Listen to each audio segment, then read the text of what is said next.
हम लोग बात करेंगे कि किस टाइप से हम लोग आइडेंटिफाई करें कि आपका कोई केमिकल या कोई अमीनो एसिड पॉजिटिव चार्ज के साथ है या वो नेगेटिव चार्ज के साथ में है। ये अलग बात है कि अगर पॉजिटिव और नेगेटिव आपका टोटल चार्ज जीरो होगा तब हम उस पर्टिकुलर पॉइंट को बोलेंगे आइसो इलेक्ट्रॉनिक पॉइंट। तो हमने मान लीजिएगा एक पर्टिकुलर पेपर लिया, एक सिंपल पेपर लिया और उस पर्टिकुलर पेपर पर हमने इस टाइप से एक तरफ पॉजिटिव और एक तरफ आपने नेगेटिव लगा दिया और मुझे पेपर बनाना अगर पड़ जाता है तो मैंने कहा मान लीजिएगा आपने कोई एक सिंपल यहाँ पर पेपर ड्रॉ किया और पेपर ड्रॉ करने के बाद आपने जिस टाइप से डायग्राम दिया गया है इस टाइप से आपने इसमें डिप कर दिया और पूरे पेपर पे भी आपने लिक्विड डाल दिया। ये अलग बात है कि अभी आप ये मान लीजिएगा कि इस पर्टिकुलर कंटेनर में जो केमिकल है वो पीएच आपका 7 के आसपास बना हुआ, मैं एग्जैक्ट 7 की बात नहीं करूंगा, मान लीजिएगा अभी 7 के आसपास बना हुआ है। तो जब मैंने तीनों पर्टिकुलर पॉइंट बनाए तो मैंने कहा एक पर्टिकुलर पॉइंट आपका इधर बना ब्लू वाला, मैंने एक पर्टिकुलर और बनाया, आपने बोला ये आपका रेड बना और थोड़ी देर के बाद आपने एक ब्लैक कलर का ही बना दिया, कुछ इस टाइप का बना। थोड़ी देर के बाद ये पता चला मुझे कि जो पर्टिकुलर आपका ये डायग्राम बने हुए हैं ये अचानक से जो रेड वाला डायग्राम है वो इधर जाना स्टार्ट हो गया और दूसरा जो डायग्राम है वो इधर जाना स्टार्ट हो गया, मतलब जो स्पॉट है वो मूव करता है धीरे धीरे। अगर इधर का टर्मिनल आपका मान लीजिएगा नेगेटिव बना हुआ है पेपर पर और इधर आपका पॉजिटिव बना हुआ है तो बोलूँगा रेड वाला पॉइंट चूंकि नेगेटिव इलेक्ट्रोड की तरफ जा रहा है तो नेगेटिव रेड वाले पे चार्ज कैसा होगा, बोलूँगा चार्ज हो जाएगा पॉजिटिव। और ब्लैक वाला जो आपका डायग्राम बनाया गया है अगर वो पॉजिटिव टर्मिनल की तरफ जा रहा है तो चार्ज आएगा नेगेटिव।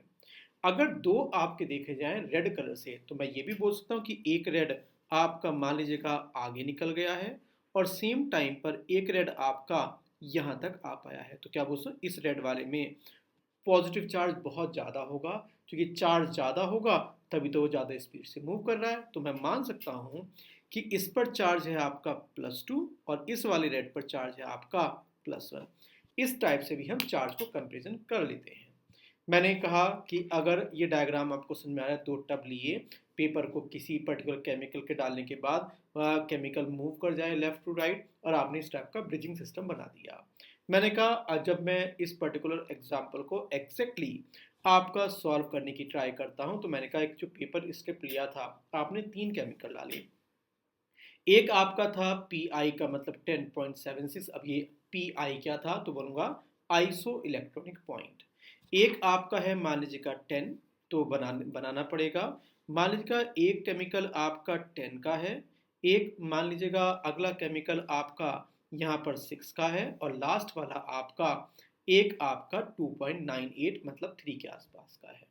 जैसी पर्टिकुलर आपने इसको पॉजिटिव एक बनाया जो टर्मिनल था, ऑब्जर्व कीजिएगा क्या इस पर टोटल चार्ज जीरो है या इस पर टोटल चार्ज बोल सकता हूँ कि पॉजिटिव आ गया या नेगेटिव आया, बोलूँगा 1 पॉजिटिव है और यहाँ पर 2 नेगेटिव आ गए और 2 नेगेटिव का मतलब ओवरऑल जो आपका केमिकल है वो नेगेटिव चार्ज बना हुआ है और नेगेटिव चार्ज बना है तो ये आराम से कौन से इलेक्ट्रोड की तरफ जाएगा, बोलूँगा ये पॉजिटिव की तरफ जाना स्टार्ट कर देगा। मैंने कहा दोबारा से देखिएगा क्या बोलते हैं इस केमिकल पर इस पर पॉजिटिव चार्ज है, इस पर आपका पॉजिटिव चार्ज है और इस पर आपका नेगेटिव चार्ज है, इसका मतलब इस पूरे मॉलिक्यूल पर अगर आप देख लेंगे तो टोटल चार्ज कितना हो गया, बोलूँगा आपका टोटल चार्ज नेगेटिव हो गया या पॉजिटिव हो गया तो बोलूँगा एक नेगेटिव दो पॉजिटिव तो फाइनली आपका पॉजिटिव चार्ज हुआ। क्या पॉजिटिव चार्ज वाला नेगेटिव इलेक्ट्रोड की तरफ जा रहा है। और अगर मैं इस केमिकल की बात करने लगूँ तो बोलूँगा इस पर जितना पॉजिटिव उतना ही आपका नेगेटिव है, इसका मतलब ना तो ये लेफ्ट जाएगा ना ही ये आपका राइट जाएगा और ये यहीं पर बना रहेगा। तो इस टाइप से मैं अमीनो एसिड पे चेक कर लेता हूँ कि उस पर इस पर्टिकुलर टाइम पर नेगेटिव चार्ज आया है या पॉजिटिव चार्ज आया और वो पूरा डिपेंड करता है बोलूँगा पीएच पर।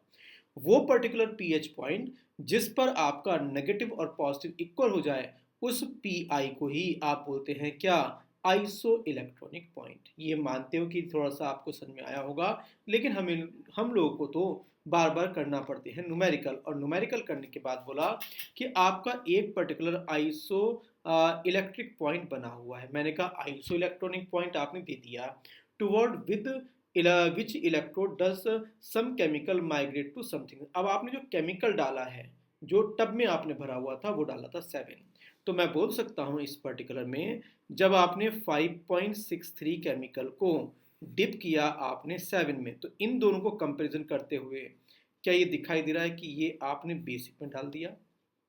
कंपैरिजन करते हुए, क्योंकि 5.63 से राइट साइड में ही आपका 7 आएगा। इसका मतलब जो 7 वाला केमिकल है वो इस अमीनो एसिड से क्या लेगा? बोलूँगा अगर आप बेसिक में डाल रहे हैं तो वो अपना OH आएगा और उस अमीनो एसिड से H निकाल के चला जाएगा, और बाद में ये जो केमिकल हो जाए बचेगा, वो बचेगा जी मेरे पास चार्ज आ चुका है नेगेटिव, और मेरा जो पॉजिटिव चार्ज था मतलब H पॉजिटिव, वो कोई केमिकल OH नेगेटिव लेके जा चुका है और इन्होंने आपस में रिएक्शन कर दी।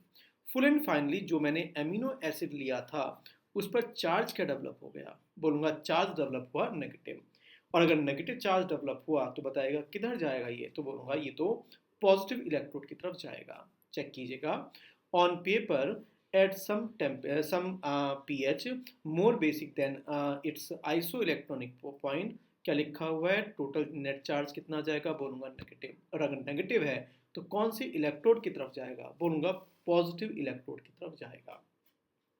अगर इस पर नेगेटिव और पॉजिटिव आपका सेम चार्ज होता तो बोलता ना तो ये नेगेटिव इलेक्ट्रोड की तरफ जाएगा ना ही ये पॉजिटिव इलेक्ट्रोड की तरफ जाएगा, और ऐसे को हम बोलते हैं आइसो इलेक्ट्रॉनिक पॉइंट। और ये हम लोग पहले भी पढ़ चुके हैं कि आइसो इलेक्ट्रॉनिक पॉइंट अगर आपके दो टर्मिनल होते हैं तो आप क्या बोलते थे? PKA1 plus PKA2 divide by 2। ये मानते हुए कि आपको ये सब चीज़ें थोड़ी थोड़ी सी याद हो गई होंगी। हमने कहा ठीक है आइसो इलेक्ट्रॉनिक पॉइंट तो हो गए, अब हमें कुछ और भी बताएगा, अमीनो एसिड्स को और ज़्यादा ज्वाइन कीजिएगा। मैंने कहा अमीनो एसिड्स की अगर आप बात करने लगे तो हम लोगों को बचपन से पढ़ाया जाता है डीएनए डीएनए डीएनए। तो मैंने बोला डीएनए से बनता है आपका आरएनए, और आरएनए से क्या बनता है? बोलूँगा प्रोटीन, और प्रोटीन के छोटे से स्केलेटन को अभी अगर आप देख लगे तो वह एमिनो एसिड रहता है। तो हम रिवर्स ऑर्डर में चल रहे हैं। हमने एमिनो एसिड पढ़े 2। हमने कहा ये मान लीजिएगा कि एक अमीनो एसिड जो डायग्राम बना हुआ ये भी एक अमीनो एसिड और ये भी एक अमीनो एसिड, जब ये दोनों आपस में कंबाइन होंगे तो क्या आपको ऐसा लग रहा है COOH का ये पर्टिकुलर OH और NH2 का H अगर निकल जाता है तो क्या रिलीज होगा? बोलूँगा वाटर रिलीज हो जाएगा, और जैसे ही आपका वाटर रिलीज हुआ तो आप बोलेंगे कौन सी रिएक्शन हो गई? तो बोलूँगा कंडेंसेशन रिएक्शन हो गई। बात करते हैं that protein are long chain of amino acid, जो आपको भी आपको बताया join together by something something, और यहाँ पे लिखा है अल्फा कार्बोक्सिलिक एसिड, मतलब ये ऑफ वन अमीनो एसिड, और ये आपका नाइट्रोजन ग्रुप आया और ये आपका COH ग्रुप आया। जब आपने इन दोनों को मर्ज किया तो क्या आपको डायग्राम कुछ इस टाइप का लगेगा कि इन दोनों के बीच में ये एक नया बॉन्ड क्रिएट हो गया, और अगर क्रिएट हो गया तो इसको एक नया नाम दिया, और इसको नाम क्या दिया गया? Peptide bond. काफ़ी ज़्यादा फेमस है, काफ़ी ज़्यादा एग्जाम्पल पूछा जाता है। मैंने कहा ठीक है, मुझे इतना पता चल गया कि एक अमीनो एसिड दूसरे अमीनो एसिड के साथ कंबाइन करेगा और रिलीज क्या करेगा? बोलूँगा वाटर रिलीज करेगा। तो आगे से याद रखना जो आपका पेप्टाइड बॉन्ड बना वो नाइट्रोजन और कार्बन के बीच में बना है।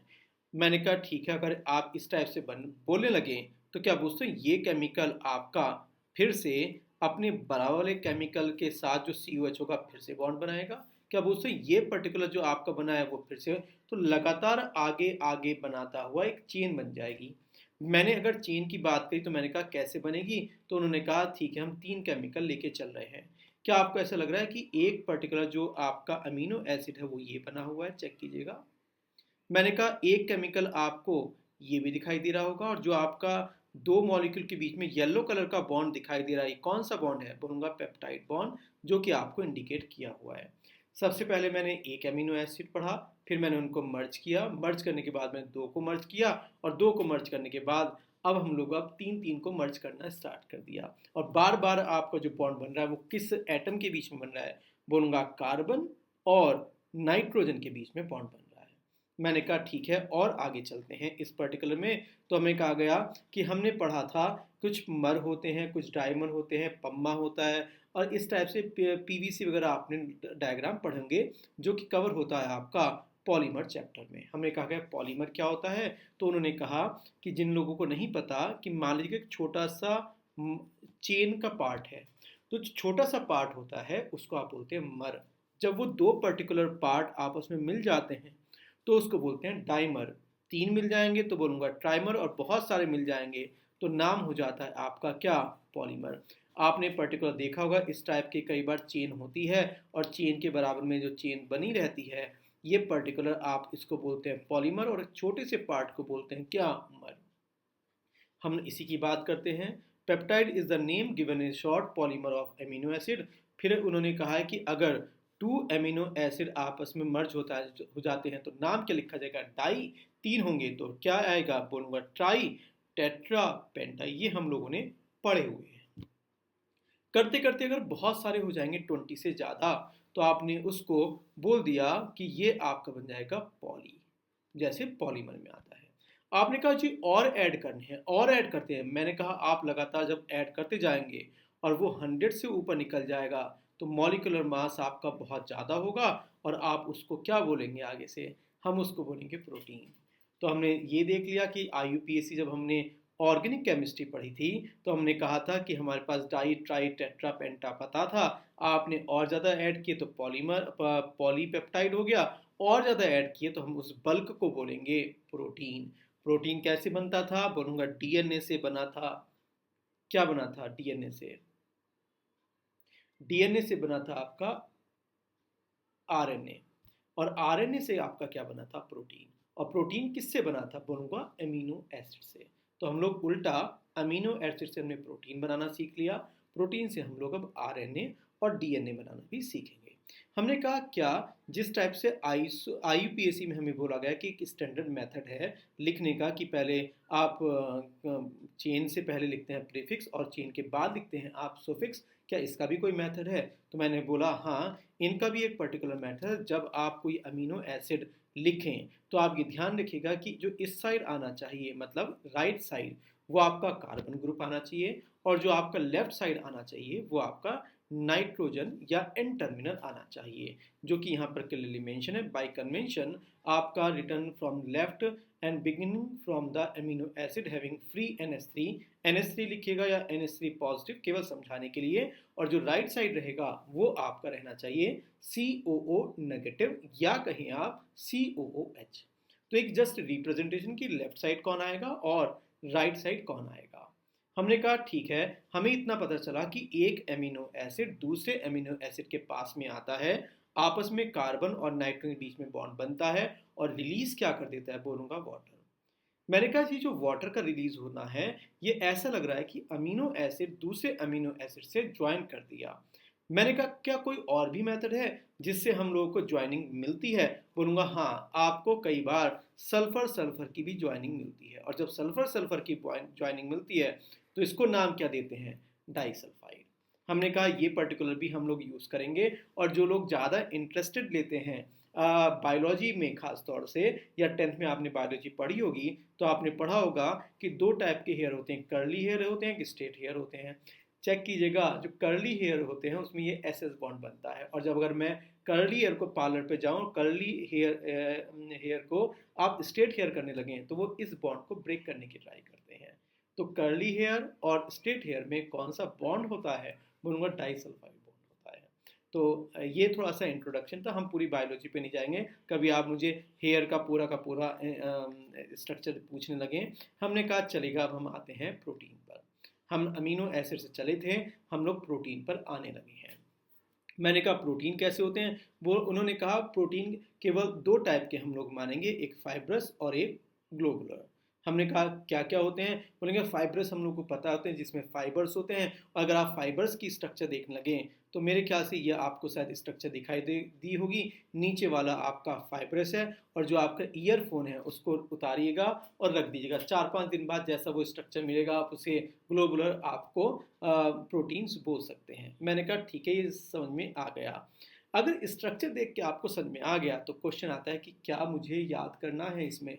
तो मैं बोलूँगा आपको इंसुलिन याद करना होता है। मैंने कहा इंसुलिन कैसा प्रोटीन है, तो आप बोलेंगे ग्लोबुलर प्रोटीन बना हुआ है। और फाइब्रस कैसा है, बोलूँगा वुड, सिल्क, हेयर। वो तो देखने से आपको पता चलता है कि वो फाइब्रस बने हुए हैं। तो ये जो पर्टिकुलर आपका इंसुलिन आया है ये आपको याद करना होता है। तो आपको इस पर्टिकुलर टॉपिक में ये पता होना चाहिए, क्या याद करना है और क्या धीरे धीरे रीड करके आप आगे पहुंच सकते हैं। तो ये जो दो टाइप के प्रोटीन हैं इनको मैंने हटाया और मैंने कहा कि क्या और टाइप के भी प्रोटीन हम लोग पढ़ेंगे। तो हमने कहा प्रोटीन अगर देखने लगे स्ट्रक्चर वाइज तो आपके टोटल 4 स्ट्रक्चर आती है, प्राइमरी, सेकेंडरी, टर्सरी और क्वाटरनरी। मैंने कहा प्राइमरी में क्या होता है, तो अगर मैं बेसिक स्ट्रक्चर देखने लगूँ तो प्राइमरी में आपको दिखाई देगा कि लगातार वो एक दूसरे से ज्वाइन होकर बैठे हुए और ऐसे लाइन चलती जाएगी। ये पर्टिकुलर जो सेकेंडरी बना हुआ है एक आपको एक हेलिकल स्ट्रक्चर दिखाई दे रहा होगा, याद कीजिएगा डीएनए जैसा। और अगर डीएनए जैसा बना हुआ है तो देखिएगा इनके बीच में भी हल्का सा बॉन्ड बना हुआ है, मतलब चल तो रहा था ये स्टेट और बाद में इनके बीच में भी बॉन्ड बनना स्टार्ट हो गया। तो आपने कहा इनको आपने बोला सेकेंडरी। टर्सरीज मेरे ख्याल से सबको दिखाई दे रहा होगा बहुत आसानी से कि उन्होंने आपस में भी बॉन्ड बना रखा है। तो आपका स्टेट भी चला था, यहाँ पर भी बॉन्ड बना, फिर यहाँ पे भी, और आपका क्वाटरनरी आपको पूरा का पूरा एक दूसरे के साथ बॉन्ड बना रही है, जिसको हम लोग रिबन स्ट्रक्चर से समझेंगे। तो अगर ये बेसिक स्ट्रक्चर आपको डायग्राम चारों एक साथ दिखाई दे रहे हैं, जो कि आपका एनसीईआरटी डायग्राम बना हुआ है, मैं अब अगर आगे मूव करने लगूँ तो पहला क्वेश्चन आता है प्राइमरी प्रोटीन्स क्या होते हैं। क्या प्राइमरी प्रोटीन्स में लिखा हुआ है कि आपके जो प्रोटीन्स रहेंगे वो लिंक्ड विद ईच अदर रहेंगे और वो भी स्पेसिफिक सीक्वेंस होगा। मैंने कहा ठीक है, ये आपका प्राइमरी कंप्लीट हो गया। बात करते हैं सेकेंडरी। बोलूँगा सेकेंडरी में आपने देखा होगा कि ऑर्डर अरेंजमेंट होता है और लोकलाइज रीजन में अरेंजमेंट होगा। तो हमने कहा लोकलाइज रीजन क्या होते हैं, तो उनका सेकेंडरी जो स्ट्रक्चर्स हैं वो आप अभी दोनों एक साथ ही पढ़ लीजिएगा। मैंने कहा सबसे अच्छा एग्जाम्पल कौन सा है प्रोटीन का, तो उन्होंने कहा हम लोग अब डीएनए टाइप की स्ट्रक्चर में पहुंचते हैं और हमने कहा कि हमारा स्ट्रक्चर है अल्फा हेलिक्सी। तो अगर आप अल्फा हेलिक्स की बात करने लगें तो हमें दो तीन चीज़ें याद रखनी है। पहली कि ये आपका लगातार एक कॉइल फॉर्मेट में होता है। कॉइल फॉर्मेट में कैसा होता है, तो मैं बोलूँगा कॉइल फॉर्मेट में भी आप बोलते हैं एक तो स्पाइरल होता है और ये क्लॉकवाइज चलता है। जैसे बायोलॉजी में आपने पढ़ा हो कुछ पेड़ ऐसे होते हैं जो क्लॉकवाइज चढ़ते हैं ऊपर। तो मैं उसकी बात नहीं कर रहा कौन से क्लॉकवाइज चढ़ते हैं कौन से आपके एंटी क्लॉकवाइज चढ़ते हैं। जो हमारा अल्फा हेलिक्स है वो आपका कौन सा होता है, मैं बोलूँगा क्लॉकवाइज मैनर का होता है। और जो पर्टिकुलर इस टाइप का स्ट्रक्चर बना होगा आपका वो आप में 3 to 6 एमिनो एसिड्स होते हैं और ये ट्रांस भी होता है और प्लेनर भी होता है। मैंने कहा ट्रांस क्या होता है, तो मैं बोलूँगा ऑर्गेनिक केमिस्ट्री में आपने पढ़ा था सिस और ट्रांस। चेक कीजिएगा कि ये जो पर्टिकुलर आपके बल्कि ग्रुप बैठे हुए हैं क्या ये दोनों अपोजिट डायरेक्शन में हैं और ये दोनों अपोजिट डायरेक्शन में है, तो ये आपस में क्या हुए, बोलूँगा ये आपस में हुआ ट्रांस। और एक पर्टिकुलर मॉलिक्यूल दूसरे मॉलिक्यूल से बीच में कौन सा बॉन्ड बना हुआ है, तो बोलूँगा ये बीच में बॉन्ड बना हुआ हाइड्रोजन बॉन्डिंग। और यहीं से आप याद कीजिएगा जो डीएनए होता है उसमें भी आपके हाइड्रोजन बॉन्ड बनते हैं। कई बार 3 बॉन्ड बनते हैं, कई बार 2 बॉन्ड बनते हैं, लेकिन मैं याद करना है कि डीएनए में कौन से बॉन्ड प्रेजेंट होते हैं, बोलूँगा हाइड्रोजन बॉन्ड प्रेजेंट होते हैं। मैंने कहा इसको और अगर मैं एनलार्ज करके देखने लगूँ या बल्क स्ट्रक्चर में देखने लगूँ तो मुझे कैसा दिखाई देगा। और तो मैंने जब इस टाइप को और बड़ा किया तो आपको इस टाइप का स्ट्रक्चर दिखाई दिया। पहला आपको रिबन स्ट्रक्चर दिखाई दे रहा होगा बहुत आराम से। जब मैंने इस पर्टिकुलर प्लेन पे ऊपर वाले जिनको मैंने बोला था ट्रांसफॉर्मेट इनको मिलाना स्टार्ट किया तो आपको देखिएगा एक स्पाइरल दिखाई दे रहा होगा और ये पर्टिकुलर दो मॉलिक्यूल के बीच में आपने पेप्टाइड बॉन्ड बना दिए। साइड में क्या ऐसा दिख रहा है कि ये जो पर्टिकुलर है रेड कलर का और ये आपका ग्रीन कलर का, इनके बीच में भी क्या बन गया आपका हाइड्रोजन बॉन्डिंग बन गई। इसका मतलब जो प्लेन है वो तो स्पाइरल चल रहा है और स्पाइरल के बीच में भी आपस में आपके बन गए यहाँ पर हाइड्रोजन बॉन्डिंग। मैंने कहा ठीक है, ये अब मुझे स्ट्रक्चर थोड़ा थोड़ा दिखाई दे रहा है कि ये डीएनए टाइप का स्ट्रक्चर है।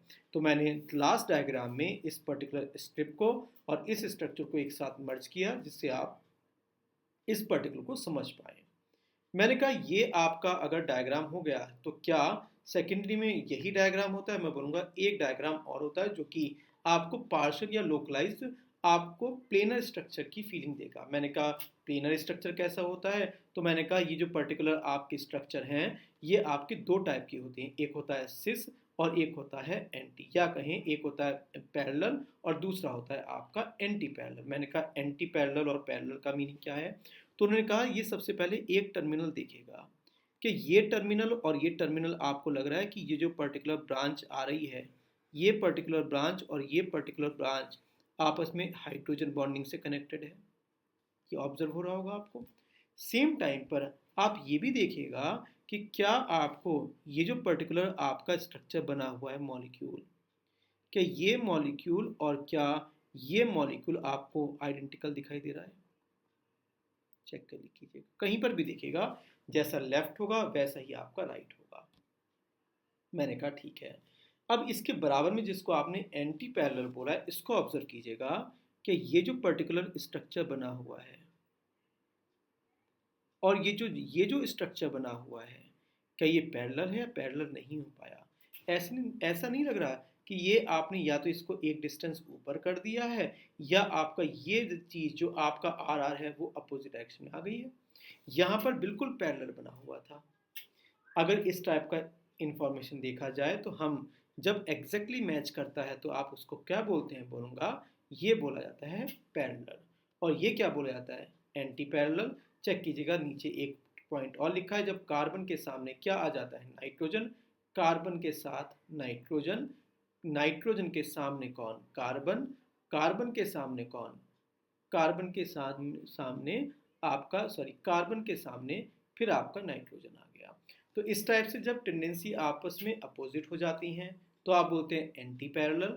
और अगर कार्बन के सामने कार्बन और नाइट्रोजन के सामने नाइट्रोजन दिखाई दे जाए तो भी आप बोल सकते हैं कि वो पैरेलल बन चुका है।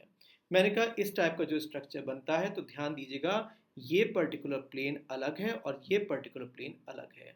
तो इस टाइप से पार्शली वो आपका प्लेनर होता है और बाद में इस टाइप का स्ट्रक्चर बनता चला जाता है। ये जो दोनों स्ट्रक्चर हम लोगों ने बनाए हैं ये कौन सा है, तो हम लोग दोबारा से कवर करेंगे कि ये प्राइमरी था या सेकेंडरी था। बोलूँगा ये आपका था सेकेंडरी। वेरीफाई कीजिएगा कि आपने क्या आप सेकेंडरी की दोनों स्ट्रक्चर देख ली हैं।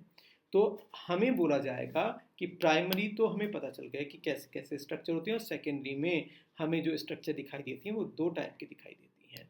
मैंने कहा प्राइमरी हो गई और आपकी सेकेंडरी हो गई। और सेकेंडरी के बाद अगला पॉइंट कौन सा था? बोलूँगा अगला पॉइंट था आपका टर्सरी।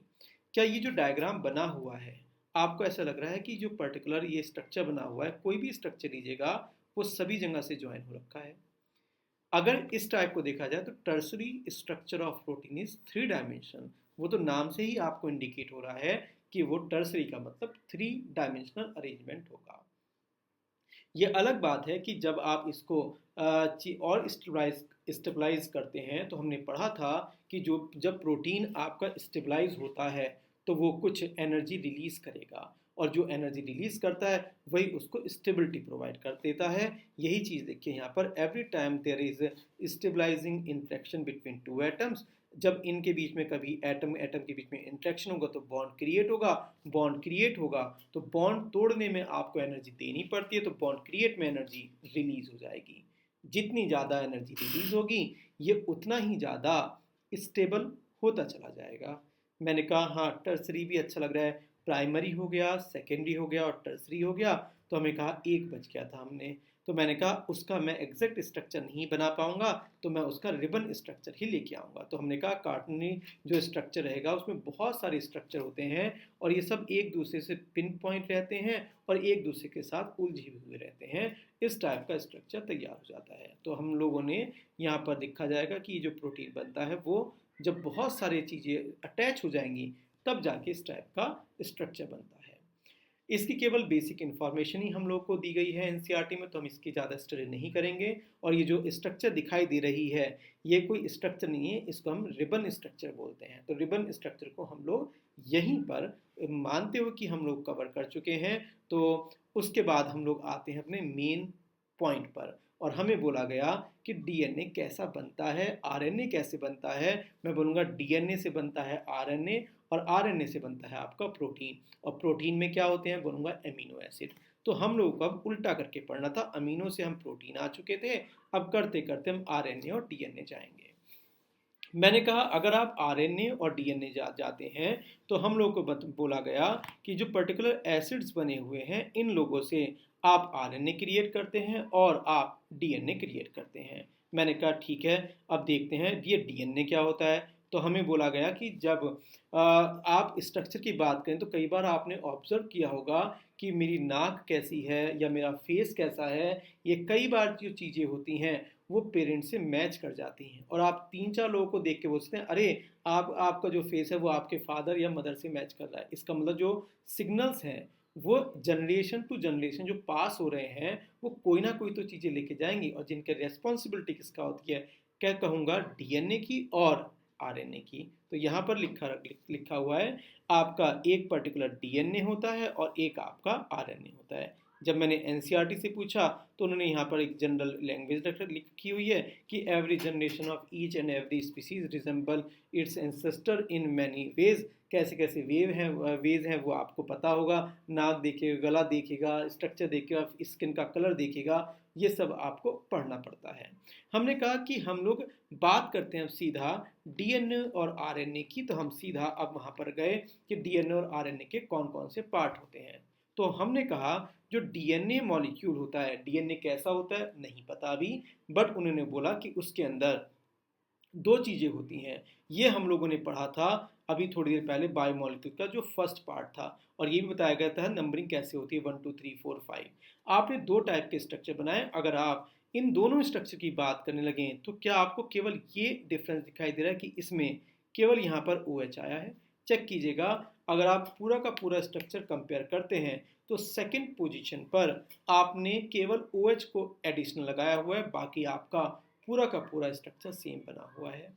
मैंने कहा ठीक है, ये मुझे पता चल गया कि डीएनए और आरएनए में जो स्ट्रक्चर रहेंगी वो कैसे कैसे वेरी करेगी। मैंने कहा डी ये तो आपने बता दिया, और क्या स्ट्रक्चर होती हैं? तो हमने कहा डीएनए में टोटल आपकी 4 या 5 स्ट्रक्चर और तैयार हो गए जिनको मैं आगे से केवल शॉर्ट फॉर्म यूज़ करूँगा। मैंने कहा ये पर्टिकुलर आपका जितना भी 6 मेंबर रिंग है इसमें नाइट्रोजन होना चाहिए।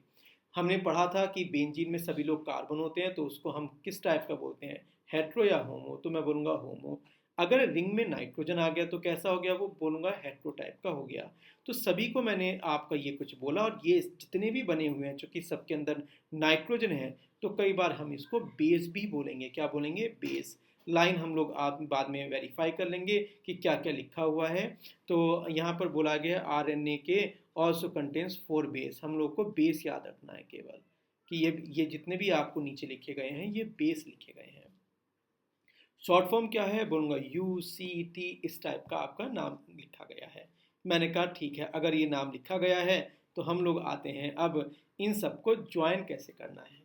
थोड़ा सा डिफ़िकल्ट है, ऑब्जर्व कीजिएगा। जब आप सबसे पहले आपने कुछ केमिकल उठाया तो आपने यहाँ से अगर ध्यान दिया जाए तो आपने इस पर्टिकुलर पर यहाँ पर केवल OH अटैच कर दिया, ठीक है। और इसमें अगर देखा जाए तो ये देखिएगा ये पूरा का पूरा सेम था, ये भी आपका पूरा स्ट्रक्चर आपका सेम बना हुआ है। आपको ऐसा लग रहा होगा कि यहाँ से H निकला और यहाँ से फॉस्फोरस ऑक्साइड आपका तैयार हो गया। तो हमने कहा दोनों का नाम क्या क्या होगा? तो बोलूँगा एक को आप बोलेंगे साइड या कहें न्यूक्लियोसाइड, और दूसरे को बोलेंगे न्यूक्लियोटाइड। मैंने कहा दोबारा बताइएगा, तो उन्होंने कहा पहले साइड की अगर बात करें, a unit formed by the attachment of a base. Base का मतलब ये पर्टिकुलर ये आपका बेस बना हुआ है। Position of sugar is known as nucleoside. मैंने कहा ये बेस कौन से हैं? मैंने कहा अभी आपको बताए थे UCT, जो आपको ये डायग्राम बने हुए हैं। ये जो बेस हैं ये बल्कि हैं, इसलिए मैंने इनको छोटा किया और केवल नीचे के डायग्राम में आपको बताया हुआ है कि बेस बना हुआ है। मैंने कहा अगर ये बन गया आपका तो इसमें और इसमें क्या डिफरेंस है? बोलूँगा केवल इसका डिफरेंस है। मैंने कहा हम लोग थ्योरी पढ़ते हैं, तो उन्होंने कहा in nucleoside the sugar carbon are number 1 2 3, जो आपको पता है, in order to distinguish these from the bases. When nucleoside मतलब nucleoside is linked to phosphoric acid. क्या ऐसा लग रहा है कि इस पर्टिकुलर में ये एक्स्ट्रा आ चुका है? अगर ये एक्स्ट्रा आ चुका है at 5th position of sugar we get a nucleotide. इसका मतलब टाइड में आपका बेस के साथ फॉस्फोरिक एसिड होता है और आपका साइड में केवल आपका बेस होता है। कुछ लोगों ने कहा हाँ स्ट्रक्चर तो समझ में आ रहा है लेकिन बिना एग्जाम्पल के समझ में नहीं आएगा। तो आपको समझाने के लिए अगर मैं इस एग्जाम्पल की बात करने लगूँ तो क्या बोलता हूँ, यहाँ से यहाँ तक अच्छा बना हुआ है तो अच्छी बात है। यहाँ से यहाँ तक आपका क्या बोलता हूँ, ये साइड आएगा, चेक कीजिएगा, न्यूक्लियोसाइड। अगर न्यूक्लियोसाइड में आपने ये भी ऐड कर दिया तो नाम क्या हो जाएगा, बोलूँगा न्यूक्लियोटाइड। तो एक है आपका साइड और एक है आपका टाइड। जब केवल और केवल बेस अटैच हो तो आप क्या बोलेंगे, बोलूंगा साइड बोलेंगे। और जब आपको फॉस्फेट ग्रुप अटैच हो जाए तो बोलूंगा उसको हम बोल देंगे टाइड। इस टाइप से ये आपके ज्वाइन हो जाते हैं। हमने कहा अब ज्वाइन करना बताएगा। मैंने कहा अगर आप ज्वाइन करने की बात करने लगे तो यहाँ पर अगर बेस ऐड कर रहे हैं तो एक ज्वाइनिंग तो यहाँ पर आएगी। और जब आप यहाँ पर ज्वाइनिंग करेंगे तो ऑब्जर्व कीजिएगा, अगर यहाँ से आप ये लेके आते हैं और यहाँ पर आपका H आ जाए तो क्या H2O निकल जाएगा और बाद में ये अटैच हो जाएगा। तो फाइनली आपका बचेगा कौन, CH2, और यहाँ से ये आपका फॉस्फोरस वाला अटैच हो जाएगा, जो कि कलर कोड में दिया गया है। मैंने कहा अगर कलर कोड में दिया गया है तो अच्छी बात है। यहाँ पर हमें समझ में आ गया, एक था साइड और एक था टाइड। उन्होंने कहा अब हम लोगों को एक स्ट्रक्चर बताएगा, 1 और 2 को कंबाइंड फॉर्म में क्या बोलूँगा, बोलूँगा साइड। और 1 2 3 को कंबाइंड होकर क्या बोलूँगा, बोलूँगा टाइड, न्यूक्लियोटाइड, न्यूक्लियोसाइड। मैंने कहा ठीक है। उन्होंने कहा ठीक तो है, लेकिन अब आपको ये इस 3 वाले को एक यूनिट मान के चलनी है। मैंने कहा इस यूनिट को अब आपको ज्वाइन कराना है इसके साथ में। मैंने कहा अगर इसके साइड में आप कराना है तो पहले ब्लू वाले को थोड़ा सा आपने लेफ्ट मूव करवाया और अब आप इसको OH को और यहाँ को ऑब्जर्व कीजिएगा, इस O नेगेटिव को। ठीक है, ये अगर O नेगेटिव यहाँ पर जाके अटैच होगा तो क्या आपका P double bond O as it is है, चेक कीजिएगा, ये बिल्कुल एज इट इज है। मैंने कहा बिल्कुल सही। क्या मैं पूछता हूँ ब्लैक कलर से ये ऑक्सीजन, क्या ये ऑक्सीजन अभी भी वैसा ही बना हुआ है? मैंने कहा ठीक है। अगर मैं ग्रीन कलर से देखता हूँ तो ये जो O नेगेटिव बना हुआ है, क्या ये भी O नेगेटिव बना हुआ है? और जो आपका पर्टिकुलर अटैच था उसने यहाँ पर OH की जगह अटैच हो गया। तो आपको ऐसा लगना चाहिए कि एक लेयर पर दूसरी लेयर अटैच होनी स्टार्ट हो गई। मैंने कहा ठीक है, इसका मतलब ये जो पर्टिकुलर, अगर आप मॉलिक्यूलर की बात करने लगे तो ऐसा लगेगा कि ये एक मॉलिक्यूल आपका ये इस मॉलिक्यूल के साथ अटैच हो गया। क्या मैं आगे फिर से बोल सकता हूँ कि जब आप अटैच ही कर रहे हैं तो आप लगातार लाइन से अटैच करते जाइएगा और एक चेन बन जाएगी। मैंने कहा चेन तो पॉसिबल हो सकती है, क्यों नहीं हो सकती? उन्होंने कहा अगर चेन पॉसिबल हो सकती है तो और आइएगा, चेन अब हम लोग बनाते हैं। और चेन में उन्होंने कहा हम लोग स्ट्रक्चर करते हैं DNA का। उन्होंने कहा DNA का स्ट्रक्चर, तो उन्होंने कहा आप अब बेस मत बोलिएगा, अब आप बोलिएगा कि आपने अगर कोई केमिकल लगा दिया तो यहाँ पर अगर T नाम का आपने कोई बेस लगाया, तो अब मैंने इसको समझाने के लिए, आपको इजी समझाने के लिए आपको बनाया था यहाँ पर क्या, बेस। बेस से कुछ केमिकल लगाया और बाद में वो इससे अटैच हो गया। क्या ये लगातार इस टाइप का, आप बार बार इसको अगर इजी करना है तो आप इसको क्या मानते रहेगा, बेस। मैं अगर इस पूरे को ग्रीन को हटा देता हूँ, अगर आपको डिफ़िकल्टी बढ़ जाती है तो मैं क्या इस डायग्राम को ऊपर वाले डायग्राम से मैच करवा सकता हूँ। एक बार चेक कीजिएगा, ये पर्टिकुलर शुगर पर बेस लगा हुआ है। बेस का स्ट्रक्चर क्या है हम लोग बाद में पढ़ेंगे। हमने कहा ठीक है, आपकी जो प्लेट्स हैं वो आपस में कनेक्ट होती चली गई और आपने इस टाइप से प्लेट के नीचे प्लेट्स, प्लेट्स के नीचे प्लेट्स आप लगाते चले गए। चेक कर लीजिएगा, ये फर्स्ट प्लेट है, ये आपकी सेकंड प्लेट हो गई, ये थर्ड प्लेट, और आपने इस टाइप से लाइन लगानी स्टार्ट कर दी लगी। लाइन के पीछे लाइन, लाइन के पीछे लाइन, और ये काफ़ी लंबे टाइम तक चलती रहती है। मैंने कहा अगर ये लंबे टाइम तक चलती रहती है तो क्या ये DNA, मैं बोलूँगा DNA नहीं है, ये केवल एक हल्का सा पैटर्न बताने की ट्राई की गई है आपको।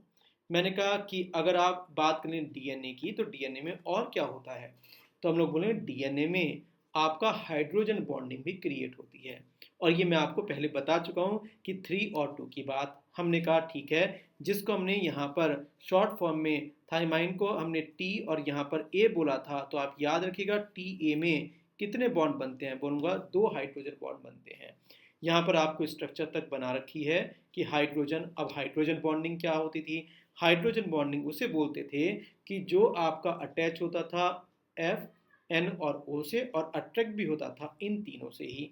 तो ये जो आपके दो हाइड्रोजन बॉन्डिंग दिखाई दे रहे हैं, तो हमें याद रखना है कि T और A के बीच में आपके दो डबल बॉन्ड, दो हाइड्रोजन बॉन्ड होते हैं, और आपका Cg के अंदर आपके 3 हाइड्रोजन बॉन्ड होते हैं।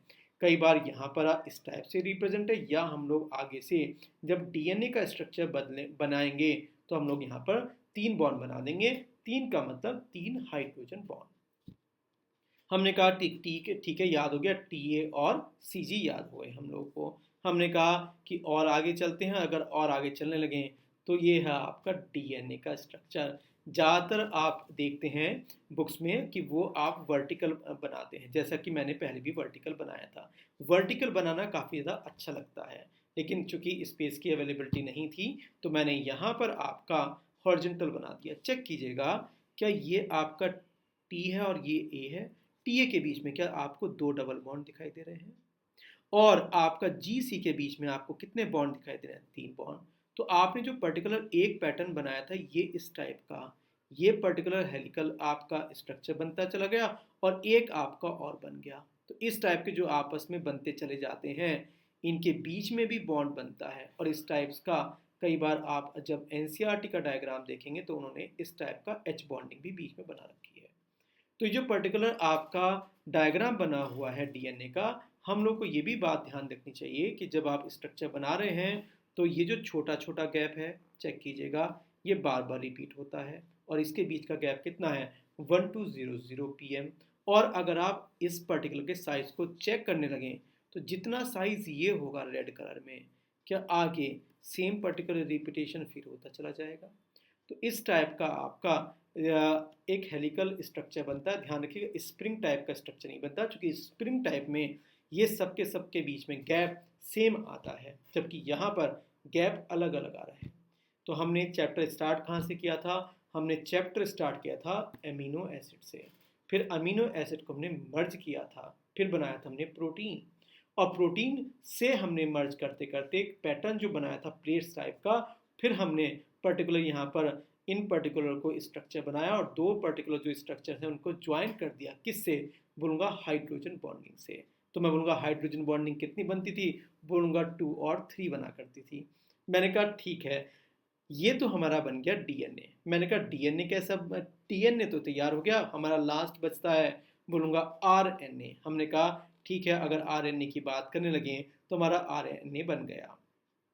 चेक कीजिएगा कि ये जो पर्टिकुलर को अगर मैं बीच में से कट कर देता हूँ, एक्चुअली एग्जैक्टली कट होके ये नहीं बनता है, बट समझाने के लिए अगर मैं डीएनए के एक पार्ट को लेने लगूँ और उसमें हल्का सा ट्रांजिशन हो जाए, तो जो एक पर्टिकुलर पैटर्न है, ये पर्टिकुलर आपका होता है आरएनए, और बाद में ये भी टूटने स्टार्ट हो जाते हैं, ठीक है, और बाद में ये बन जाता है आपका क्या, प्रोटीन। ये सेम लाइन हमने पहले भी लिखी थी कि डीएनए से बनता है आरएनए, और आरएनए से क्या बनता है, प्रोटीन। और प्रोटीन किससे बनता है, बोलूँगा अमीनो एसिड से। तो हमें यहाँ पर जो आरएनए बना हुआ है, आरएनए बता रखे हैं कि कितने टाइप के होते हैं। तो आपको यहाँ पे मैसेंजर की बात करी है, रिबो की बात करी है, और ट्रांसफर की बात करी है। हमारी एनसीईआरटी में केवल ये 3 नाम लिखे गए हैं, इनकी ज़्यादा स्टडी नहीं की गई। ज़्यादा स्टडी कौन करेंगे, हम बोलेंगे मेडिकल वाले ही इसको ज़्यादा स्टडी करते हैं। हमारे लिए बायोमोलिक्यूल में केवल इतना ही काम है कि हाइड्रोजन बॉन्डिंग कितने बनते हैं, आपका टोटल एमिनो एसिड में कितने ऑप्टिकली एक्टिव और कितने ऑप्टिकली इनएक्टिव होते हैं, 9 और 11 में कौन कौन है, ये आपको याद होना चाहिए। हमने कहा गया कि क्या कोई क्वेश्चन ऐसा भी है जो हमारी एनसीईआरटी में दिया है, मैंने कहा हाँ। कई बार ये बोला जाता है कि अगर मैं एग को उबालता हूँ तो स्ट्रक्चर कैसे बनती है, तो हमने कहा ये है डीनेचुरेशन ऑफ प्रोटीन। आपने अगर कभी एग को बॉयल करना स्टार्ट कर दिया तो आपको ये बताना पड़ता है कि जो आपका प्रोटीन्स बने हुए थे ये पहले ब्रेक होते हैं, ब्रेक होने के बाद इस टाइप के स्ट्रक्चर बना लेते हैं, और ये लगातार आपका क्रॉस लिंकिंग हो गई, ठीक है। हमने कहा पहले ये अलग अलग थे, फिर बीच के बॉन्ड टूटे, ये रैंडमाइज तरीके से हुए, इस प्रोसेस को मैं आपको बता चुका हूँ। उसके बाद में ये आपस में ज्वाइन करने के बाद क्रॉस लिंकिंग कर लेते हैं। बॉयल्ड जो एग होता है उसमें बॉन्डिंग क्या होती है, एसएस। अब बोलेंगे एसएस कहाँ था, बताया था आपको एसएस का मतलब, याद कीजिएगा, हेयर में कर्ली हेयर और स्ट्रेट हेयर। मैंने कहा ठीक है, ये पर्टिकुलर जो आपका बना हुआ है ये एनसीईआरटी ने क्वेश्चन में दिया हुआ है, तो हमें ये याद करना चाहिए। तो हम लोग बात करते हैं पूरा का पूरा इस पर्टिकुलर की। तो आपसे पूछा गया कि एग में क्या होता है, तो आपने कहा एग में मैं आपको बता चुका हूँ, ये हमारे लिए ज़्यादा इंपॉर्टेंट पॉइंट है। और आपको जो कर्ड बनती है उसमें ये एसिड आपको याद करना है, लैक्टिक एसिड। तो कुछ ऐसी चीज़ें हैं जो हमें याद करनी पड़ती हैं। तो अगर मैं आपसे क्वेश्चन पूछता हूँ कि एग में क्या चीज़ होती है, तो आप बोलेंगे एग में जब आप टेम्परेचर देते हैं तो स्ट्रक्चर में चेंज होता है। स्ट्रक्चर चेंज होने पर जो आपका लिक्विड लिक्विड सा बनता है ये आपस में सॉलिडिफाई हो जाता है। एक पर्टिकुलर इसी में आपका टॉपिक आता है जो आता है थर्मोडायनेमिक्स में, और पूछा जाता है कि जब आप एग को बॉयल कर देते हैं तो आपका रेंडमनेस बढ़ता है या कम होता है। तो हम बोलेंगे कि जब आपने लिक्विड लिया था और लिक्विड से आपने सॉलिड बनाया तो आपको ऐसा लगता है कि सॉलिड का मतलब चीज़ें अरेंज हो गई, और अरेंज होने का मतलब रेंडमाइजेशन कम हो गया, जबकि एग को गर्म करने पर रेंडमाइजेशन बढ़ता है, कम नहीं होता। तो ये जो एग का क्वेश्चन है, चूंकि एनसीईआरटी में दिया है, तो एक बार पढ़ जरूर लीजिएगा इसको बार बार। और यहीं पर हम लोगों ने एमिनो एसिड से हमने पढ़ा यहाँ पर किस टाइप से लिंकिंग होती है, किस टाइप से प्लेट्स बनती हैं, प्लेट्स लगातार कनेक्ट होती जाती हैं, और कनेक्ट होने के बाद हमारा फाइनली डीएनए बन जाता है। 3 और 2 की बॉन्डिंग होती है, और आपको कितने 11 और 9 होता है, कोई एक ऐसा केमिकल जो पर्टिकुलर ऑप्टिकली इनएक्टिव होता है। इस टाइप के स्पेसिफिक क्वेश्चन आते रहेंगे। साथ ही में आपको ये भी आता रहेगा कि आइसो इलेक्ट्रिक पॉइंट क्या था। जनरल ऑर्गेनिक केमिस्ट्री पढ़िएगा और चीज़ें सॉल्व करते रहिएगा।